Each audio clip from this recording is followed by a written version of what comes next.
voltamos aqui na Band Vale com o Nitro Talk, hoje com o time completo, eu, Irapuã Marcondes e Diógenes Antunes. Bem, à tarde, na reunião de pauta, o Diógenes levantou um assunto que o tem inquietado, a violência e a segurança pública no noticiário. Eu vou deixar ele explicar. Diógenes, você lembra do Notícias Populares? As tretas dos trutas estão te incomodando? Ô Kiko, de manhã na televisão, você liga qualquer canal, as notícias são sempre de tragédia. Você vai para a academia, praticar um pouco de esporte, as televisões estão ligadas e as notícias não são as agradáveis. Chegando a casa, você vai ler o jornal, jovem furta carro em São José e morre após bater em poste. Sogra é suspeita de atingir nora com 4 tiros. PM prende trio na Zona Leste por roubo de carro e sequestro. Operação contra o tráfico prende 15. Taubaté já registra 57 mortes. Criança de 10 anos leva o revólver, isso é uma manchete extraordinária, para a escola, atira em professor e se mata. Menor baleado por militar tem alta e o ônibus atropela criança em São José. Então é um espaço enorme de jornais, não é de jornal, de jornais, sendo ocupado por notícias que eu não vejo nenhum interesse. A não ser que isso, talvez você, doutor Irapuã, possa me ajudar a entender e aceitar nas leituras dos dias seguintes. Isso aí ajude a combater a criminalidade, ajude a combater o ataque aos caixas eletrônicos e ajude a melhorar um pouco até a sociedade. Bom, até aí eu não vejo razão da ocupação do espaço valioso de jornais para manchetes assim. Então, eu na minha opinião, Jorge, eu acho que tem de ser divulgado mesmo, entendeu? Porque a escalada da violência de décadas para cá, ela é muito grande, ela é latente. E essas manchetes, essas notícias, nada mais são do que o retrato da realidade que a gente está vivendo, né? Não, que a imprensa retrate a realidade, estou de acordo, mas não tem diminuído porque as notícias são divulgadas. Eu acho que até pelo contrário.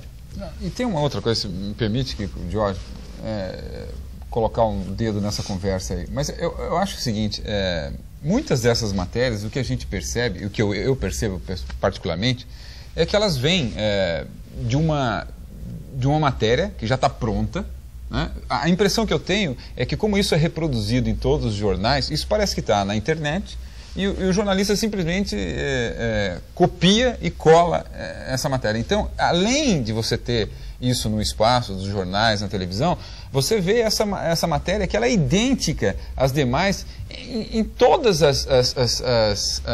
os noticiários, os meios de comunicação. Isso é uma coisa que me incomoda. Porque a sensação que eu tenho é que poucos são aqueles jornalistas que vão lá fazer a notícia, extraem a notícia, estão presentes, e aquilo parece ser tudo uma obra copiada, e eu concordo com você.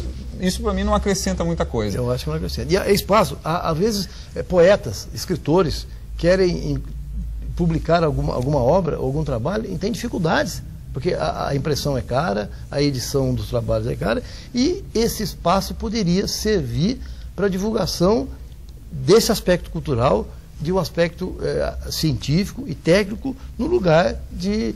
E o espaço ocupado é longo, é amplo. É uma massificação. Não é questão não, eu acho que e depois vem explicações detalhadas. Entrou, saiu, pegou o carro e bateu, e retornou, escondeu o corpo. Eu não vejo, há quem leia, porque se é publicado, há quem leia.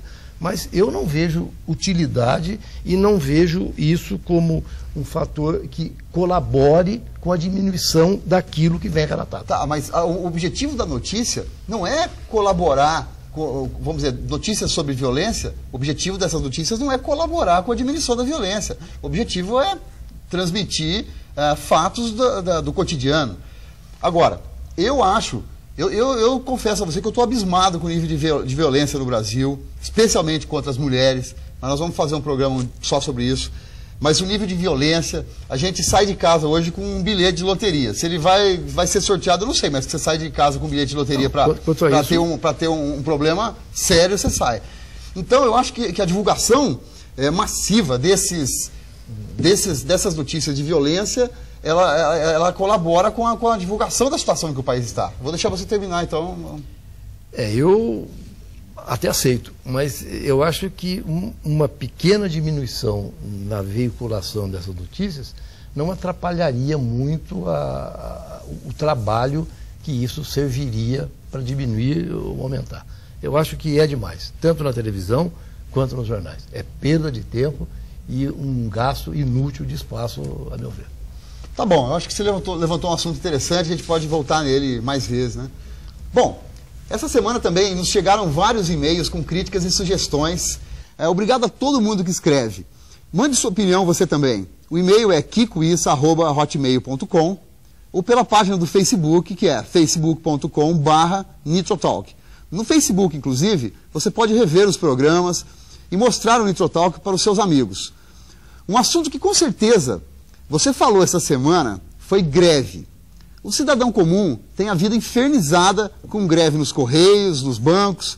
Bem, eu queria colocar um ponto aqui para o debate. Eu sou contra as greves e mais, contra o direito de greve. Bom, não sei se vocês dois concordam ou discordam comigo, vamos iniciar esse debate. Eu vou só repetir então.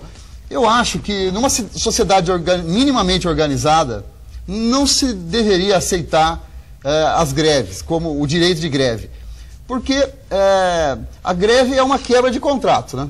É uma quebra de contrato, então duas partes pactuaram um contrato, nesse caso um contrato de trabalho, e uma das partes, unilateralmente, lógico, ela quebra isso com a greve. É lógico que nos últimos 2 séculos, talvez as democracias ocidentais tenham contemplado esse direito, mas eu acho que numa sociedade mais integrada, com mais meios de comunicação, mais oxigenada, eu acho inaceitável a greve. Eu acho que a sociedade depois, como um todo, acaba pagando o custo disso. O que você acha, Jorge? Não, sem entrar no mérito da questão do direito à greve, eu analiso como um cidadão comum. A greve, agora, por exemplo, banco e Correios, são 2 pontos importantes para a vida do cidadão normal. Então você não pode ir ao banco, você não pode expedir correspondência. Eu acho que o prejuízo causado pela greve, mesmo que haja o direito à greve, eu acho que o prejuízo é muito grande.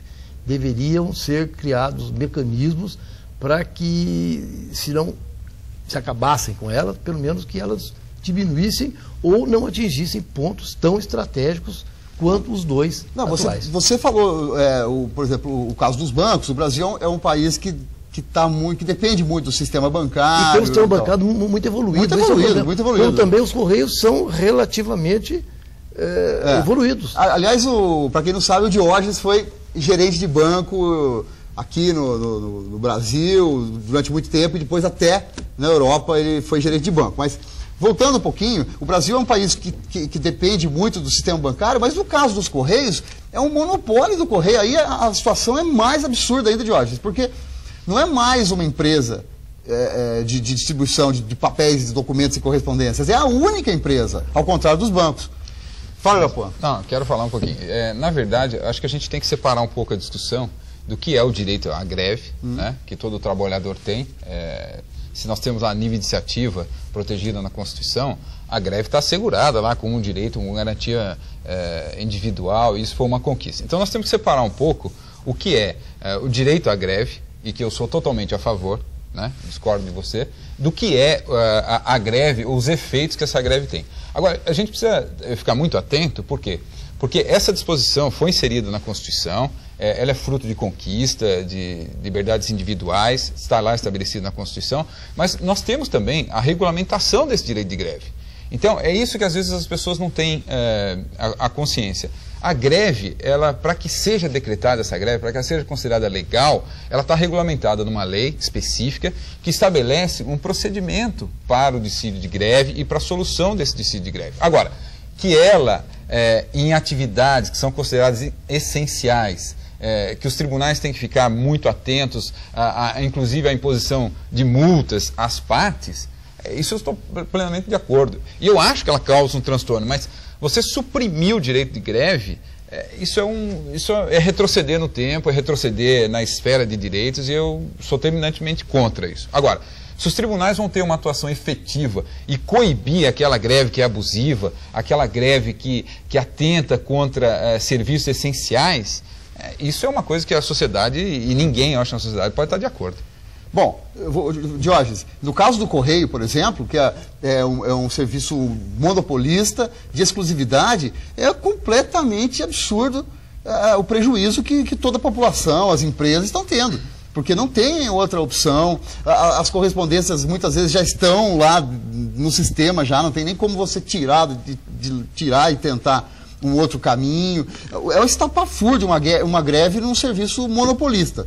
Mas eu vou além. Eu acho que numa sociedade minimamente organizada, o direito de greve é uma quebra de contrato, e quebra de contrato não se admite em sociedade...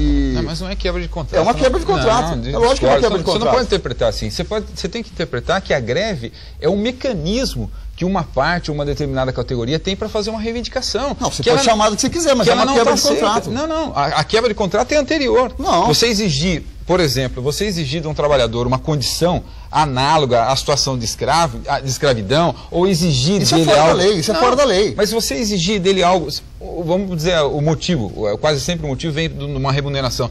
Você não conceder a ele um reajuste que ele tem direito... Não, tem direito não. Lógico que ele tem direito. Você está partindo de uma premissa discutível. Não é uma premissa discutível, é uma premissa que a gente tem que discutir. Você tem que pensar que aquela categoria ou aquela classe social que está ali fazendo a sua reivindicação, muitas vezes ela não teve aquilo que um setor da sociedade diz que ela ia ter. E esse é o único mecanismo que ela tem. Mas aí a gente... E é por isso que ela é tão importante, é por isso que ela consta, inclusive, na Constituição. Então, você não pode falar em quebra, simplesmente a quebra do contrato. A quebra do contrato aconteceu anteriormente para aquela categoria entrar nessa circunstância. Eu acho que o ponto principal é nós verificarmos: essa greve é legítima ou não é legítima? Eu vou falar uma frase só. Se houve quebra de contrato anteriormente, essas pessoas envolvidas têm justiça para se recorrer, inclusive até a justiça trabalhista, que é especializada. Então, mas é isso que eu estou dizendo. Se você tem uma greve que ela é legítima, para que ela seja considerada ilegal ou legítima, você tem todo um trâmite, uma regulamentação. E é isso que a sociedade deve observar no Estado de Direito. Ok. Você que está assistindo pela TV, comente amanhã com seus colegas de trabalho ou escola e ajude a gente a aumentar a audiência para um programa que discute os problemas do mundo. Se você está vendo pela internet, compartilhe esse link com seus amigos. Fazemos um intervalo agora e voltamos já com um debate sobre os desencontros na legislação brasileira, nossa sugestão de viagem dessa semana e 3 dicas culturais do Nitro Talk. Voltamos muito rápido, é um minuto só.